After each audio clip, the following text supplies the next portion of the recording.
podcast is part of the Sports Social Podcast Network.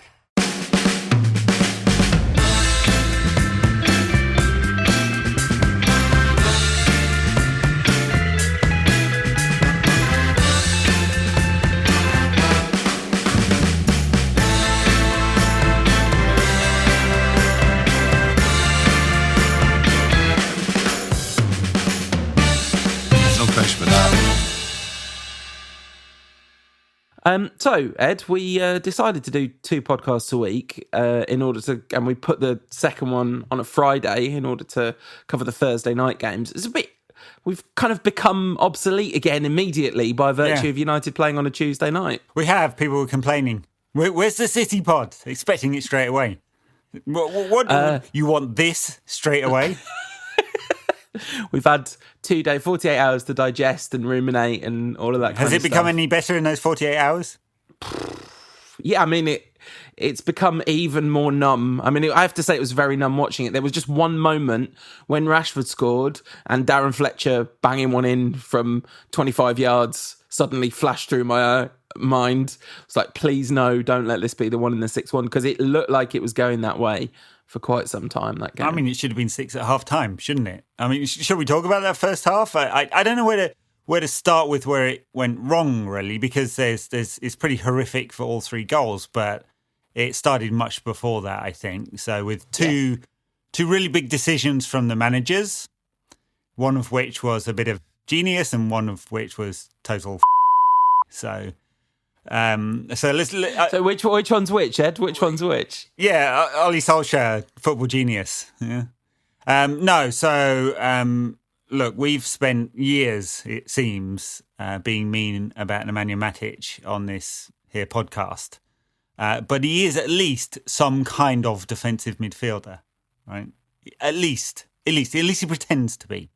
That's rich. That is rich coming from you. Oh God, yeah.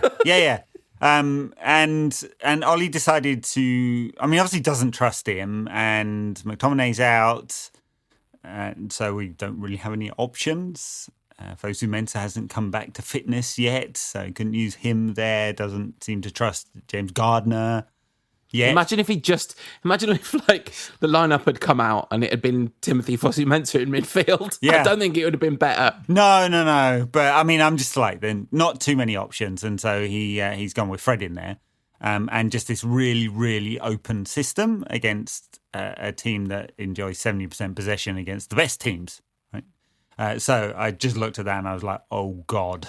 Tom was the positive one on the WhatsApp group saying, oh yeah, Fred can put it about a bit. I was like, he can. And actually he made like 4 interceptions or something in this game. But I was just... he was just not the problem, was he? No, I was really worried right from the start, just looking at that. So that was the stupid part. And United going in with this incredibly open system for presumably a game we wanted to set up to counter in. And then the genius part was Pep's formation, and we're all looking at it going, what is this? Who's playing up front? Is this just Bernardo up front on his own? And it turned out that it was Bernardo at false 9, but also Kevin De Bruyne at false 9, Sterling at false 9, and Riyad Mahrez at false 9, all at the same time. And somehow it made sense, but it completely baffled Phil Jones and Victor Lindelof and Fred and Andreas completely. So that was the kind of tactical setup. It almost felt like we'd lost as they walked out. I sort of scanned the team because I must have been working or something. And I was working and I realised that the team would be out, and I scanned it and I was like, oh, that looks all right. And then I was chatting to a couple of people and somebody mentioned Phil Jones. And then I suddenly scanned it again. I was like, oh, that doesn't look all right. That doesn't look all right at all. I think I was just excited that Brandon Williams was in the team. But, wow. I mean, what you talked about the centre of midfield, but the centre of defence is at least as much of a problem as the centre of midfield in that game. I mean, Phil Jones at his best was a decent... At his very best, he's a very good central defender, but that's years and years and years ago. Long time ago, yeah. And he's not got... at least he won't be able to make a mess of of Saturday's game against Norwich because he crocked himself in this one. I mean, we shouldn't laugh, but there aren't any fit defenders, so I don't know who's going to play there. Probably Nemanja Matic. I would play Wan-Bissaka at centre-back, I guess, because at least you know he's going to be good if it comes down to one-on-ones. The rest of it, positioning and all that, I wouldn't expect him to be able to just switch to it, but I think that's what I'd do, and I'd do that over putting Nemanja Matic at centre-back, that's for sure. Yeah. So anyway, there was the setup, and then in midfield, I mean, it just seemed so obvious that neither of them was prepared to take responsibility.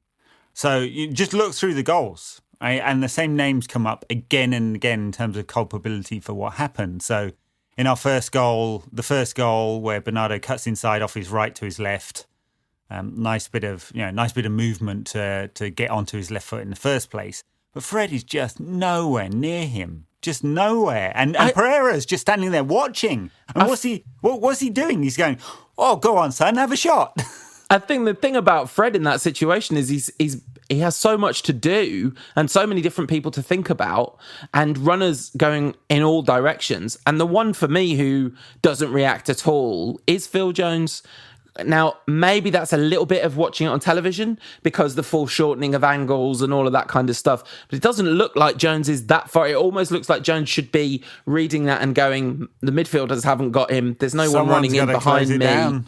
Yeah. Yeah. I mean, so look, you're right, completely right that Fred had too much to do, of course, because he was obviously given the responsibility to cover the left-hand side and Brandon Williams, because Rashford wasn't tracking back at all. And Rashford's like diligent about this stuff, right? So it's not Rashford being lazy. They set up that system to keep Rashford high up the pitch, presumably so they could counter quickly. And you kind of get that. So Fred's got to do a dual role of being the holding midfielder, but also covering down that left-hand side. And he couldn't do both all the time. And so the City system was entirely constructed just to move people out of position constantly. Which is Pep Guardiola 101, isn't it, anyway? Like that's the most basic idea behind Guardiola football is to move people out of position. Yeah. So number one, Fred knocked tight and Lindelof just kind of, Pereira just watching, and Jones, I don't remember Jones being culpable, but I guess, yeah, watching too. Number two, Andreas completely asleep in the middle. Lindelof idling back and no one going with the runner. Just nobody.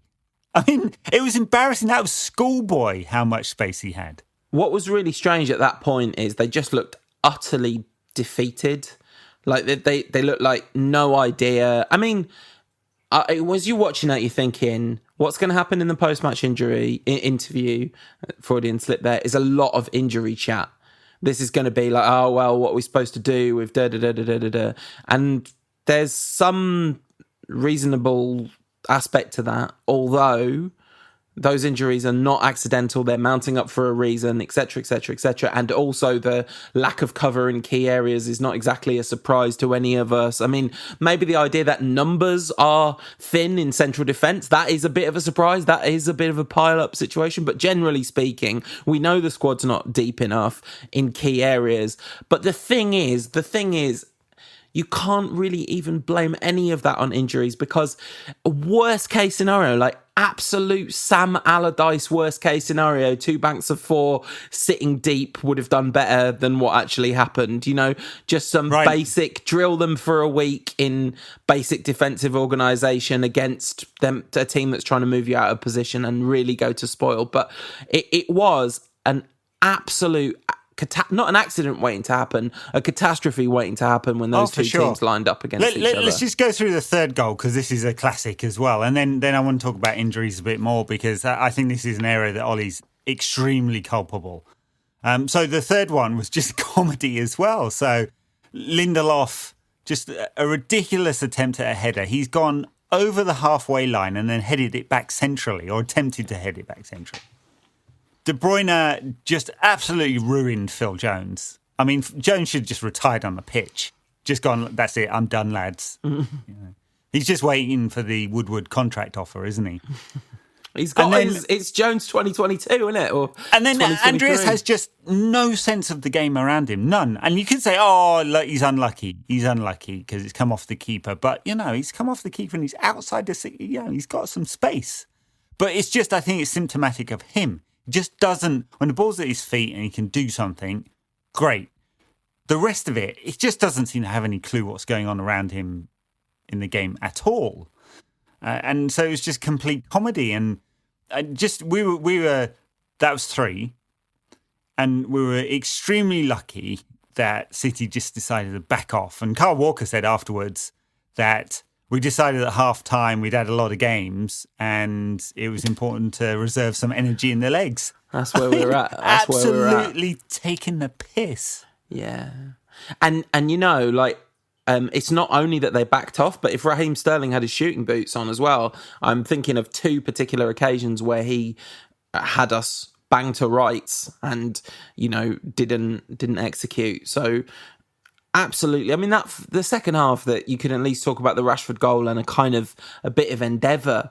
But that first half, they looked beaten from the start. And, we gave them a lot of praise when they beat City away and they beat Tottenham at home, and they deserved it. They deserved that praise for their kind of collective effort, and maybe there was still a bit of quality lacking, but there was a lot to those games, and the front 3 played really well, and we know McTominay does the job he does defence in terms of defensive organisation, etc, etc, etc. But this was the golfing class between the 2 sides writ large, not just the 2 sides, the 2 clubs. Yeah, I know, absolutely, top to bottom mediocrity at United at the moment, and it's really sad to see. So in that away game, United broke 9 times in the first half into the final third. I mean, overall, they've had quite a lot of shots in that game against City, very few of any kind of quality, which is why the XG was very low for the one where we won 2-1. And there's a kind of hope now that we'll be able to repeat that, which I just think is impossible when you're 2 down. It's impossible. You can't go, well, I hope we create enough breakaway chances against a team that doesn't need to press high in order to come back from 2 down. It doesn't compute. United can't play like that. Anyway, an aside, I think we just you're right. We got this desperately wrong, and that just compounded the fact that City just have quality all over the pitch and we have none, and we're really thin. And now we can talk about injuries. So. Well, just before you do, I think the only thing I would disagree with there is we obviously don't have no quality on the pitch. We just have many fewer positions on the pitch where there is that level of quality. And Marcus Rashford is one where there is. Marcus Rashford is one hell of a player, and he took his goal brilliantly, and it was coming as well. I was, that kind of irrational feeling of just feeling proud of this stranger that you have no knowledge of. But I was kind of proud of the way he kept his head up, and it was a well taken goal. And I thought Brandon Williams was overmatched positionally and all that kind of stuff, but once again, it was the right choice to pick him, and he's definitely first choice left back. So just I'm not looking for positives, because that would be insane, but just it's obviously, I know you're not saying we don't have any quality in any position on the pitch, obviously. No, I'm not saying that. I mean, look, honestly, we have lower quality. We clearly have a lower quality manager. Sorry. I don't think you have to apologise, even though we haven't gone full he's actually a complete fraud yet. I don't think you have to apologise for saying he's not as good as Pep Guardiola, one of the history's great football managers. Sure, yes. I just don't know. I don't know what Ollie's ceiling is. I suspect it's what we're getting now, and I don't know what his floor is, and I'm hoping it's not much lower. But he's making a lot of mistakes. So he made that, and then not only did they outthink us and outplay us, and they have better quality technically, but they outworked us as well. They're pressing us all over the pitch, and we're miles off them, but they're going to do it anyway because they know they get the ball back. That effort, some people do it, some people don't. I thought it was just so sort of telling in the middle of the week when Ollie did his preview. His justification for Lingard being anywhere near this team was, he's a good trigger for the pressing. Why do you need a trigger? I mean, yeah, City don't. they know when it's in a certain position on the pitch who presses and who doesn't. Exactly, because that's the trigger. The trigger is situational, not individual, isn't it? And Lingard, oh my God, that first half of performance is one of the reasons I've been holding back in like absolutely laying into Jesse Lingard's performances is just he spoke publicly about his mental health issues and stuff like that, and that's, you're not going to hear me ignore that. And I think I might have said this on the show at the weekend, but Solskjaer saying just get out there and play with a smile on your face. I think somebody needs some mental health training. Do you know what I mean? But just not, this is not a knock against him as a person or whatever, but that 45 minutes, if he's really struggling personally, he definitely needs to get some support and some help to deal with that, because if his performances are as a consequence of that, then that performance was totally diabolical. Yeah, and look, I don't know if they are, and I think it's okay. It's perfectly okay to say that's a shitty performance, and they have been like that for 18 months. In fact, for most of his time at United, apart from that purple patch he had under Mourinho, most of the time his end product is zero. I mean, literally zero in the Premier League across any of the metrics that actually count. But most of the time. So I think that's okay to compartmentalise this and say he's just not fit for purpose as a football player. Now, some of that there may be a contributing factor in his personal life, his family situation, his mental health. That's fine. And I think empathy amongst leaders is really important. But he's just not. He's not good enough for United. He's just not. And he just keeps demonstrating it. And neither is Andreas. And I don't know what his mental health situation is. I suspect that's a lot more to do with his actual quality on the pitch. And unfortunately, quite a few of those players that played against City. And just like when you see that performance, we just feel a very, very, very long way away from being anywhere. And this is a City side that's going to lose the Premier League by double-digit figures, probably, even if they have picked up since we beat them.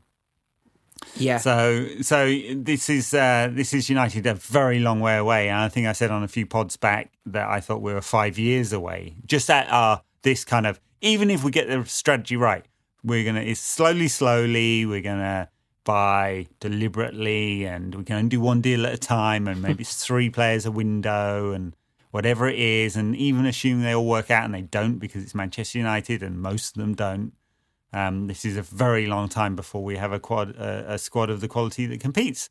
And of course, over a very long time, lots of things happen to players, and players get older, and you're going to have to refresh players in this squad, like Ashley Young. Oh, I just want to say I interrupted you earlier when you were going to go on to talk about injuries, and I don't think you've gone back to that subject, but it's a massive important Well, it's a massive subject. one because, like, let's just take a few players. I mean, not only are United getting a lot of muscle injuries and hamstring injuries and stuff like that, which I'm sure is associated with the kind of training, and I'm sure Raymond Verheyen. Ray has got something to say about the periodization and all of that. You know, Ole not being from that school, and its impact on the players, but also the management of injuries as well. And this bit's even less forgivable, isn't it? So Pogba rushes back.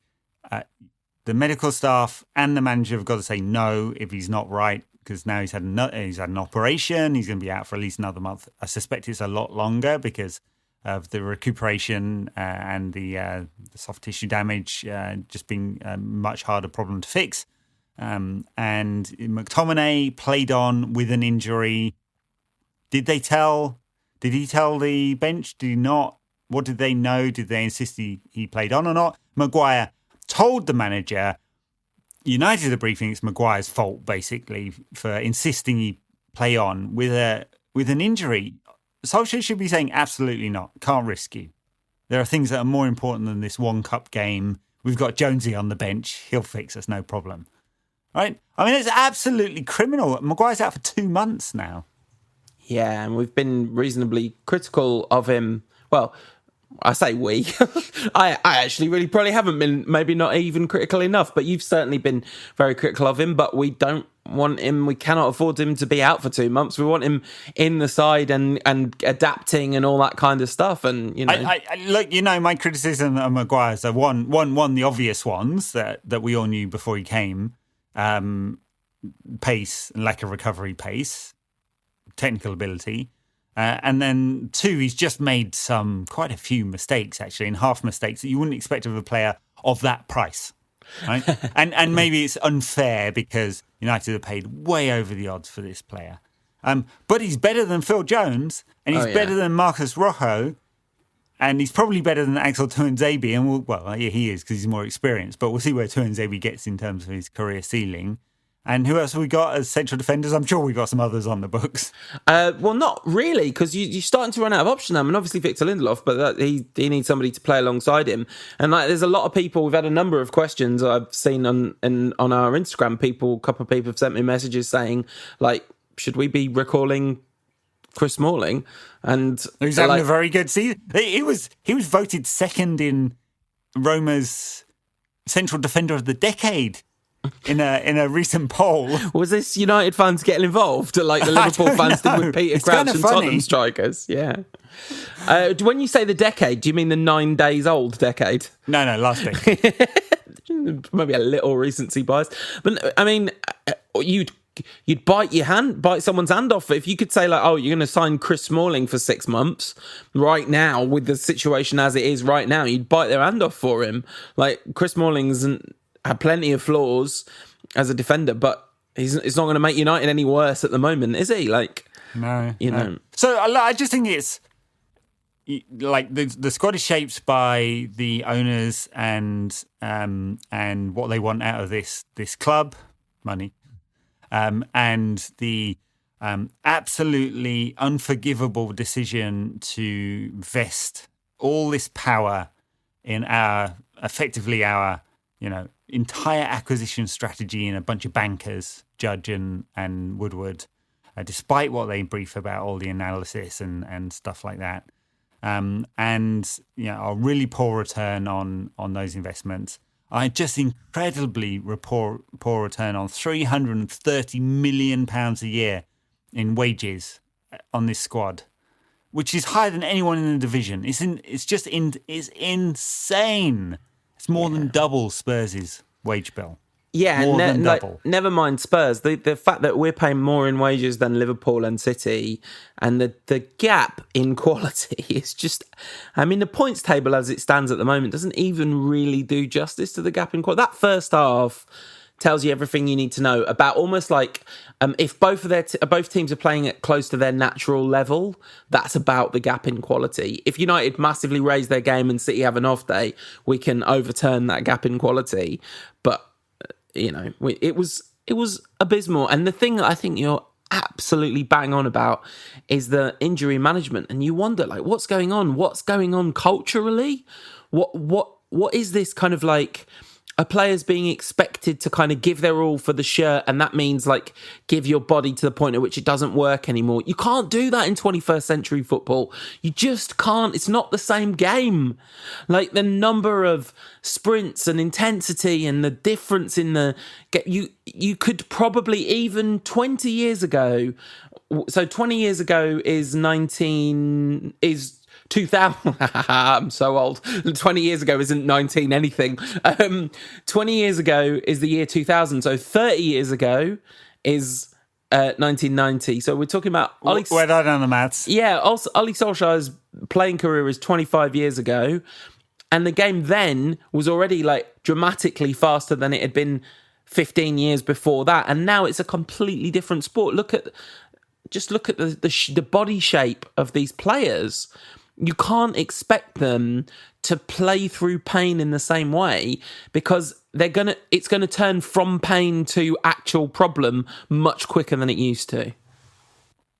Yes, as we found out, Pogba, McTominay, Maguire, all long-term injuries, all completely preventable, or at least the severity of them, presumably pretty preventable. So it's massively disappointing, and we're being really bleak here because we just got absolutely smashed. Yeah. And 3-1 was nice. Yeah. Nice to us. Should we take a break and come back and talk about Ashley Young for 20 minutes? Let's do that. Enjoying No Question About That? If so, let others know about us. The best way to do that is leave us a review and a rating on iTunes and hit that subscribe button.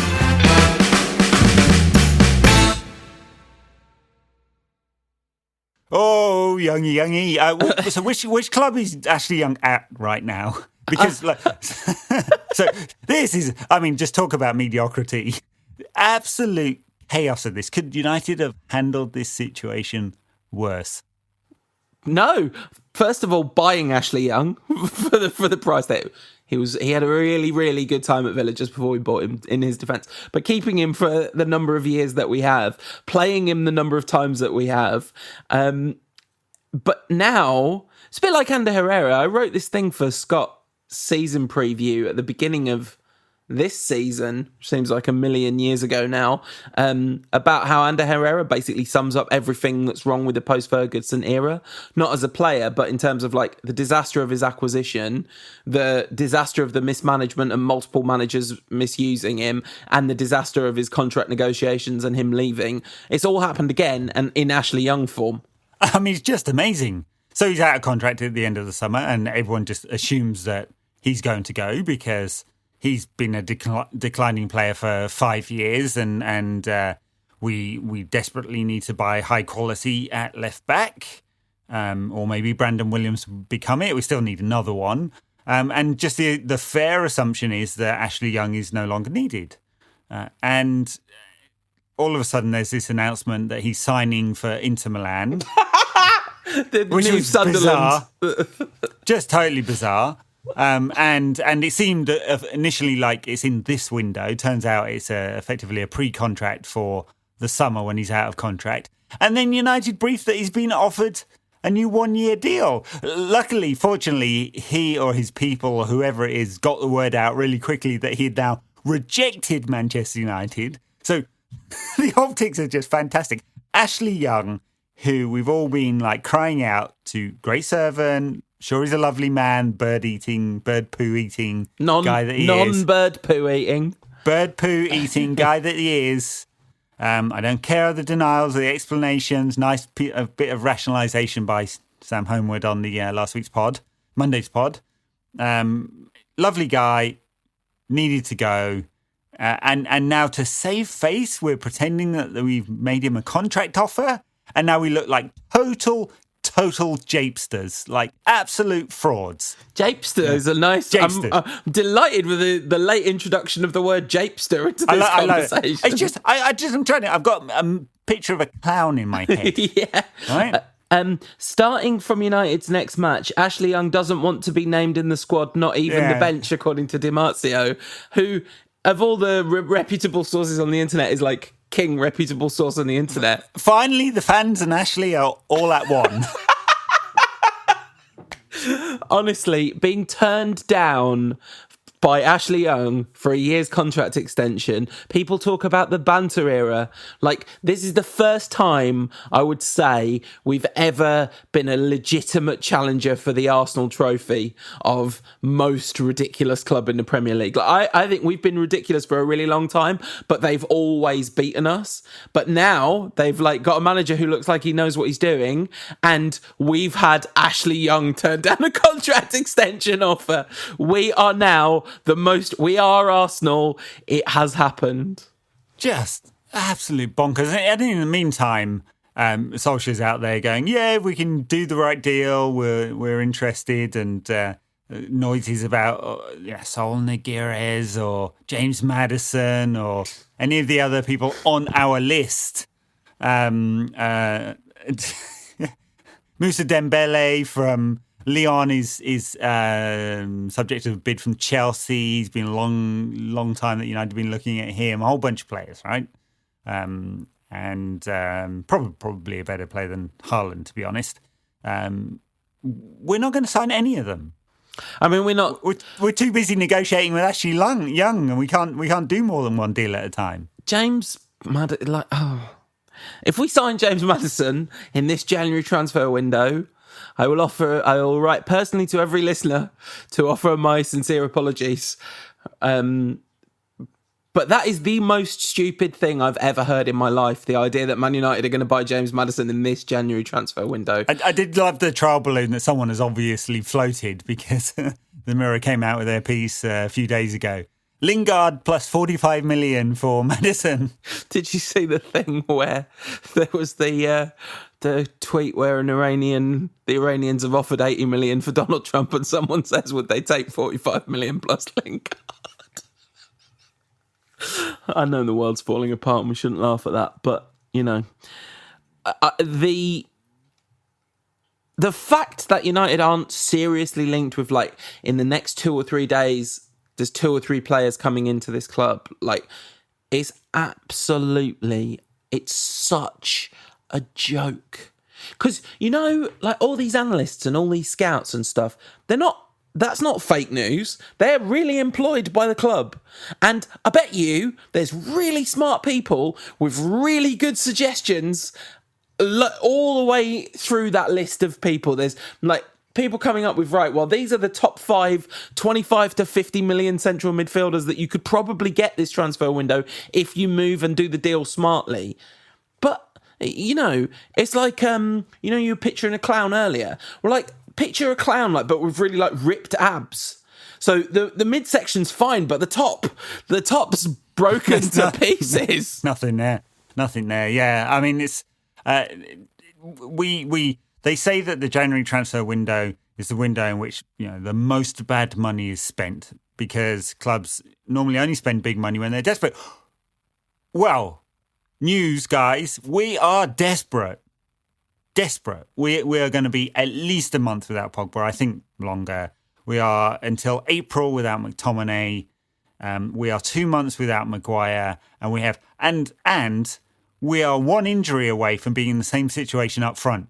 I mean, basically, absolutely. And Marcus Rashford's playing every minute God sends at maximum tempo, even though he played the whole of last season injured. And I reckon he's probably played some of this season injured too, by the looks of him. So we're in really, really, really serious trouble now. But we've already got enough points that we're probably not going to get relegated. And after all of this, I actually think there is a legitimate chance we are going to win our next match. No, don't believe it. We are playing, like, this has been very bleak, but here is a ray of sunshine, a ray of golden yellow sunshine with green tinges, the arrival of Norwich City, the most generous, kindest, positivist team in the Premier League, doing us the incredible kindness of coming to visit us in our hour of need. If we lose this game, they should sell Old Trafford. No, we might. Don't give them ideas; they'd be quite happy to. Yeah, that's true. Actually, no, I mean, I think I do think we probably could win this game, even though things are so disastrous. I think we've got enough resources to win this game, but we could actually lose, and that would be almost as embarrassing as Ashley Young turning down our contract extension offer. I mean, Norwich are abysmal. They're on They've got 3 wins all season in the Premier League. One of them, inexplicably, was against Manchester City. Timu Pukki started the season off with a whole bunch of goals. He hasn't scored in like nearly a month, and you know, it's all gone a bit dry. They basically got 3 decent players, as far as I can tell. Aaron's at right back, who I think will end up at a much better club next summer. Buendia, the right-sided sort of midget forward, who creates a whole ton of chances. He's created more chances than James Maddison in the league this season. Looks like a very fine signing they got from Getafe, first time he's ever played at the top level anywhere. And Pukki, who can score goals, you know, and that's it. But the rest of them, absolute rubbish. Although there was a lot of talk this week about Todd Cantwell being watched by a bunch of bigger clubs. Yeah, he's good. He does look like a nice. From what I've seen of him, not loads because I don't watch Norwich, you know, full Norwich match every week because I'm not an idiot. Although I watch a full United match every week. Because you're an idiot. Yeah. I mean, he does. I mean, he surprised people at Norwich apparently who weren't expecting him to make the breakthrough into the team this season. But But apart from that, it's just rubbish everywhere at Norwich, and they're far too open, and they were when we played them at Carrow Road, not all that long ago, really. So it's a free hit, basically, isn't it? This is bowling long hops at Ben Stokes. We should score freely. Well, so England pulled off an absolutely amazing test win, winning in Cape Town for the first time since the 1950s. I mean, there was a small incident of many years where we did not play there for reasons. But it was amazing, and South Africa never lose at Newlands, and we won. And then United played that night and were absolutely appalling and slightly harsh my Mello, and Jimmy Anderson's got a broken rib. Sorry to harsh your Mello. Have you been to Cape Town? Just a little aside. What's that, sorry? Have you been to Cape Town? No, I never went, even when we lived in Zimbabwe. It was during apartheid, so we never went to South Africa because boo. Yeah. No, I've been a couple of times. Amazing city.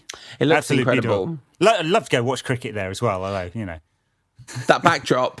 But backdrop's really good. I've hiked up to the top of Table Mountain and did all the stuff you're supposed to do in Cape Town. Anyway, Norwich is not quite as pretty, although this game's in Manchester, isn't it? And around the Keys is very pretty these days. Yeah. Not that Old Trafford is. Will the football be pretty? Imagine if we play well in this game. Be really funny if we play well in this game. Who is going to play at centre? Genuinely, are we going to be looking at De Gea? Well, Ashley Young's not even available. So we're going to play Brandon Williams at right back, Luke Shaw at left back, and Lindelof and Wan-Bissaka in the centre back, with Pereira and Fred ahead of them. Is Martial injured? Is that why he didn't play in that game? Are we going to be looking at Greenwood, James and Rashford? Well, I mean, Martial came off the bench, so he must be fit enough. Now, he had an illness, didn't he? I thought that was the thing that kept him out of the previous game. 10 minutes. So maybe we'll play Martial up front, Rashford on the left, and James on the right, Greenwood on the right. I guess he's not going to want to play Greenwood again. I mean, I don't know how close Rocco is. I don't think he's close enough for this game. Bailly is apparently coming back into training soon. Tuanzebe's got this hamstring injury. He's definitely not going to be fit enough. Hands up. Fosu Mensah has been training, but hands up if you forgot Eric Bailly existed. Yeah, I know. Got my hands up. Love old Eric Bailly. Imagine if he comes good. That'd be like a new signing. So yeah, I mean, we haven't got two fit centre backs, right? If Jones is actually wasn't Luke Shaw ill as well? Well, that's less of a problem potentially. Could see Ethan Laird potentially play at right back. And a lot of people have been mentioning him. Obviously, he's a super talented attacking fullback. He's got a history with injuries himself, so I'd be worried about him doing too much. Super talented player. I mean, maybe this is the game where he gets the game. I just don't know. I don't know at all about Wan-Bissaka playing at central defence. Of course, he can defend, but it's a completely different position. I don't think I don't think it's like he should play. I just mean we don't have any defenders. No. Then who's going to play in midfield? I mean, I guess it's going to be Fred and Andreas and Lingard again, unless Mata comes into the reckoning for that role at number 10. And as you say, it's three from 4 up front. Okay, so according to Physio Room's current list, they haven't got Phil Jones injured on the current list. So maybe Phil Jones will be fit and it'll be Jones and Lindelof. He was hobbling around, feeling the back of his leg like his hamstring had gone. Shouldn't laugh. Really shouldn't laugh. But yeah. So it's going to be... if we can get 11 fit players on the pitch, we should probably beat Norwich anyway, right? I mean, the thing is... The truth is, if Norwich play to their potential, if they actually are well organised, they could make things really difficult for us. That's how pathetic things have got right now. I think we've got enough in our front three. Assuming the front three are fit, and assuming that Fred plays well, I think that is probably enough to score goals against Norwich. Whether we can keep them out, score enough goals, we'll see. But we should be able to score. They lose to everyone. I mean, we've got to be able to, they lose to everyone. So, yeah, we're going to win. All right. 2-1. Because, at best, comedy Phil Jones is at the back. So. And then, so I will go with a 2-1 win as well. And then we'll be back after that game to celebrate the glorious victory, or really, seriously, if you thought this podcast was bleak, the next one's going to be real bad if we don't win this game. This brings to mind the winter of Louis van Gaal, the loss at home to Norwich. My personal post-Fergie worst performance remains that game. Obviously, there's a lot of stubborn resistance for that, but we'll be back with a full-length podcast then. We'll do listener questions, we'll do all that malarkey, and we'll preview the Wolves midweek game on that show on Monday. All right, and before we go, just quick mention for everyone out there, if you want to get some really high quality writing on Manchester United and how bad we are, great piece from Laurie Cantwell on United's tactics or lack of tactics this week. You can get a 50% discount if you go to www.theathletic.co.uk/NQAT pod. That is www.theathletic.co.uk/NQAT pod. And you called him Laurie Campbell, which is the cross between Laurie Whitwell of The Athletic and the Norwich player. But anyway, thanks for listening, everyone. I hope you've enjoyed it. I guess some people seem to like it when we excoriate the team when they lose. So, got to give the people what they want every now and again, haven't you? Try to keep it reasonable, but when a performance is this level of bad, it's hard to be particularly nuanced about it. It was just well, otherwise we're going to sink into Ollie territory. Yeah. Oh, Ollie afterwards. Of course he mentioned PSG. Of course he did. Of course. And he said last time we were at the Etihad, we created a lot of chances, which we did not. Not good ones. No, anyway. Absolutely. Yes. All right. We can talk about the second leg in a future podcast. Yeah, we can. A long way off yet. And maybe we'll have some players by then. Maybe we'll have bought James Maddison by then. Can't even say it. Can't even get through it with a straight face. Thanks for listening, everyone. We'll see you on Monday. Bye now. For ad-free versions of this podcast, consider backing us. Head to patreon.com/NQATpod.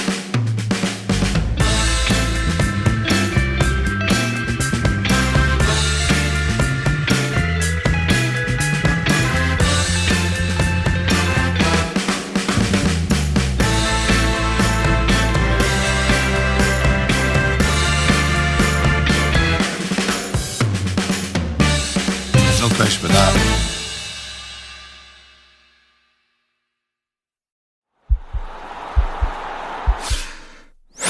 This podcast is part of the Sports Social Podcast Network.